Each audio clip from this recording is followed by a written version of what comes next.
Bonjour. Cette fois-ci, je vais parler un peu de nos parents fonctionnaires. Nous autres, on a été fonctionnaires, on a travaillé, on est parti à la retraite. Et on ne veut pas que ce qui nous est arrivé arrive aux autres. Ça, je vous dis la vérité. Quand tu fonctionnes, quand tu travailles, tu crois à l'aise. Mais après, on se dit non. Attends. On commet assez d'erreurs. Et après, on s'étonne. La plus grosse erreur qu'on commet, c'est que d'abord, nos femmes, nos épouses que nous avons à la maison sont d'abord le premier problème qu'on a. On est jeune fonctionnaire, on a l'argent en fait. Et tu prends une femme, une gouvernante, elle est à la maison, elle connaît toutes les émissions qui passent à la télévision. Télé Nova, tel film passe à telle heure, tel film passe à telle heure. Elle-même, elle est à la maison, elle a une servante pour les enfants, une servante pour elle, une servante pour tout le monde. Et puis elle est à la maison comme gouvernante. Je suis un fonctionnaire, ma femme doit être à la maison, et voilà, elle est à la maison. Non seulement elle est gouvernante, elle a des servantes à sa disposition. On se lève, on est les champions de catégorie de crédit. Parce que les plus solvables, on va à la banque, on prend des crédits. Et le crédit qu'on prend souvent, souvent quand j'étais encore là, en activité, il y a un crédit qui me faisait sourire souvent, et c'était la vérité.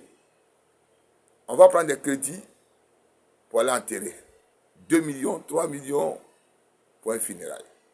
Et quand on nous demande, non, je suis le seul enfant de la famille, c'est mon papa qui est décédé, c'est ma maman qui est décédée, il faut que j'enterre dignement.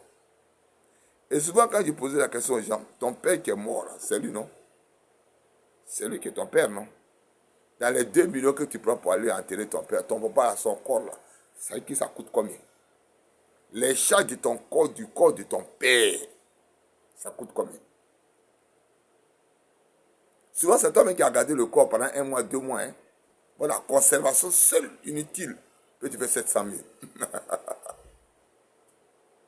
Sous prétexte que non, ton papa est connu. Tous ceux qui le connaissent, à quel moment ils te disent, il va faire quoi? Tu vas prendre 2 millions, te prélever chaque fin du mois. Sur tes 150 000 francs déjà qui ne suffisent pas, ils vont te prélever 98 000, 100 000. Tes enfants vont manger quoi? Tu vas faire comment? Pendant 2 ans ou 3 ans, on va te prélever cet argent, tu manges comment? 150 000 francs déjà, ça ne suffit pas. Sinon, 200 000, ça ne suffit pas. Avant même, où il n'y a pas de crédit dessus pour manger, c'est difficile. Maintenant, tu n'as pas de crédit 200 000. On te coupe maintenant 100 000 francs sur les 200 000. Tu vas manger comment? La rentrée scolaire est devant. Les enfants sont à l'école. Il y a d'autres funérailles. Après le funérail, ton partenaire, il y a un autre funérail. Ils sont venus après toi. Il y a ton cousin qui est venu à ton funérail. Il faut aller aussi à son funérail. Tu as cotisé pour toi. Il faut aller cotiser pour les autres. La maladie, 150 000. Pendant 2 ans. Parce que tu veux faire plaisir à des gens. Ah oui. Le cercueil de ton père, c'est combien? Comme le chantait un célèbre musicien. Les maisons même que les gens qui sont morts dans les maisons, il n'y a même pas de ciment. Mais c'est leur caveau. On fait un caveau de 1 million, 2 millions. Non mais ça. Il est mort, il n'a même pas souvent, mais il n'a même pas de quoi où dormir. Mais quand il est mort, va voir ces tombes, quand il rentre à la rentrée du village, mais les tombes sont en marbre.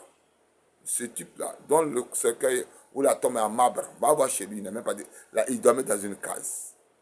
Ses enfants ont dit, non, ton papa, il était mort, c'est notre papa, il est mort. Vraiment, on est aux États-Unis, on est au tatata. Et on a dépensé pour rien. Bah, l'essentiel, le corps de ton papa, c'est comment? Tu as combien? Tu peux son cercueil, la conservation un peu, et puis c'est parti. Juste 500 ou 600 000, c'est vrai, c'est un parent. Mais les amis, même pour lesquels tu as dit, ils vont venir boire ta bière, ils vont faire tout ce que tu veux, toutes ces dépenses. Et puis après, tu cherches quoi? C'est quel nom tu cherches? Parce qu'ils n'ont pas bu. Mais s'en fout. S'ils ont bu, ils ont bu. S'ils sont venus, ce que tu peux, ça tu donnes.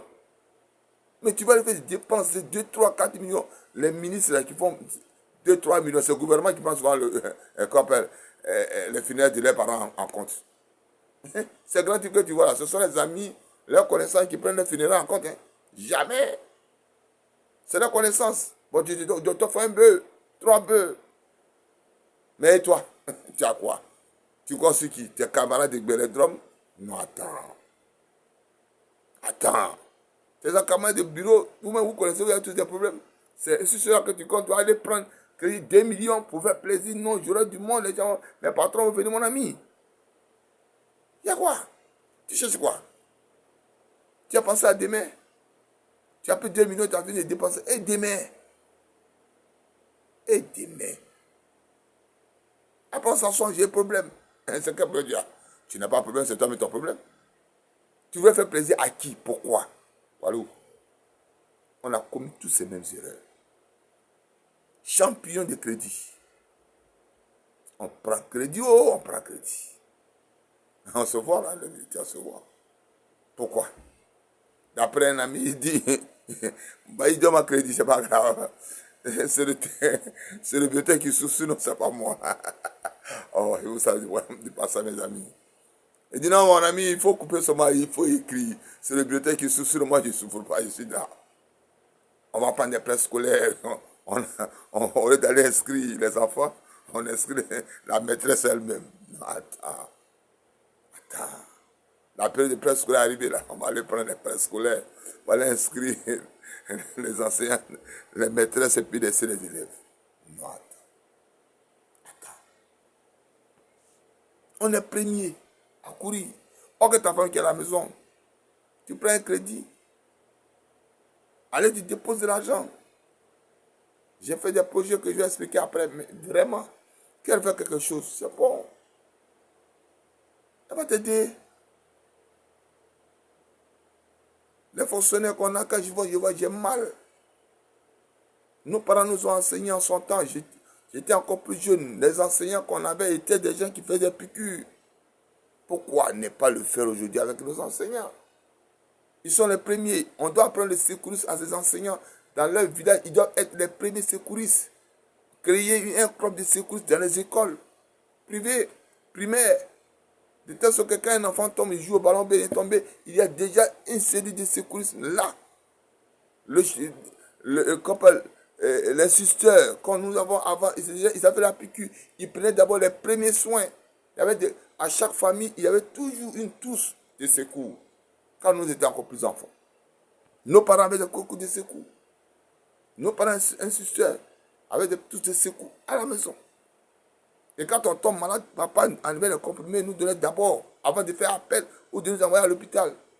Mais ces touches de secours ont disparu. Ont disparu. Pourquoi ne pas initier ça dans les écoles? Pourquoi ne pas aider les enseignants à ça? Apprendre à chaque enseignant le secourisme.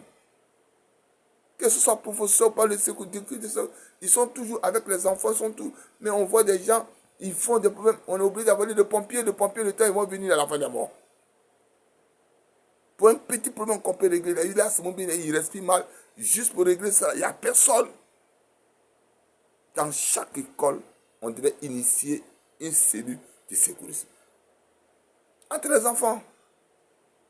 De telle sorte que quand il y a un problème, chacun sait ce qu'il fait. Chaque enfant, on peut rapidement remédier. Les pompiers n'ont jamais pris des rendez-vous à le mal. Mais alors, pourquoi voulez-vous que les pompiers soient toujours là au moment où il faut? Le premier pompier, c'est toi, c'est moi. On ne fait pas ça, on est là en cours. Après, oui, on a des problèmes. Dans les écoles, tu vois, même les gens, ils barrent les escaliers avec des grilles. Et s'il y a un problème, tu fais comment?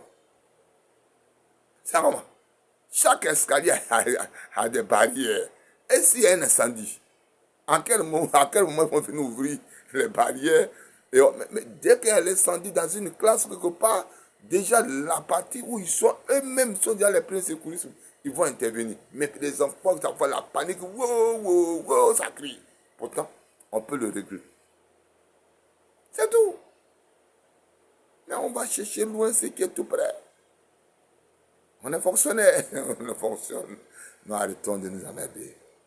Donc voilà un peu ce que nous pouvons dire un peu pour l'instant sur cette partie de fonctionnaire, je crois que j'ai rentré dans le détail un peu. Mais pour l'instant, que Dieu nous bénisse et bénisse encore chacun de nous et qu'il nous apporte plus de joie et de prospérité dans tout ce que nous faisons. Je suis sûr qu'on aura le temps de se parler et ceux qui en savent, je vous dis merci à tous les militaires, gendarmes, policiers, à tous les anciens. Je vous aime. Je vous aime et continuerai toujours de vous aimer de tout mon cœur, de tout mon âme. J'essaierai toujours d'être avec vous. Je sais que ça va aller, ça va aller, ça va aller. Ça va aller. Que Dieu vous bénisse.